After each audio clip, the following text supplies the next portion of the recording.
فدراسیون فوتبال افغانستان به تازگی فهرست نهایی بازیکنانی را اعلام کرده که برای حضور در مسابقات مقدماتی جام ملت‌های آسیای 2026 در اندونزیا به تیم ملی فوتسال دعوت شده‌اند.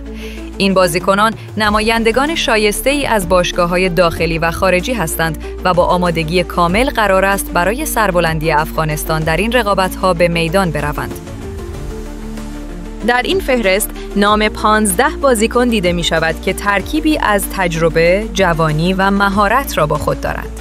تیم به رهبری مهدی نوروزی، کاپیتان تیم که در باشگاه بهشتی سازه گرگان ایران بازی می کند، به مصاف رقبا خواهد رفت. لیست بازیکنان و باشگاه فعلیشان: 1. مهدی نوروزی، کاپیتان، بهشتی سازه گرگان. 2. محمد جواد سفری، گیتی پسند. 3.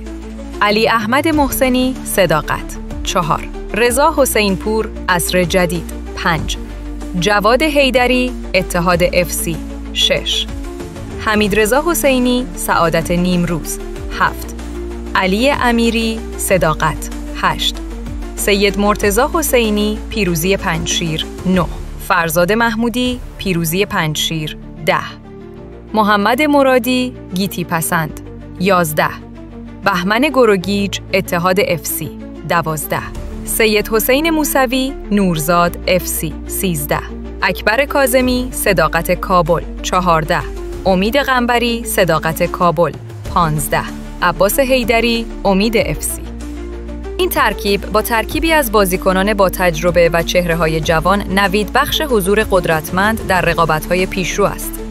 نخستین دیدار افغانستان روز شنبه برابر تیم ملی فوتسال مالدیو برگزار خواهد شد.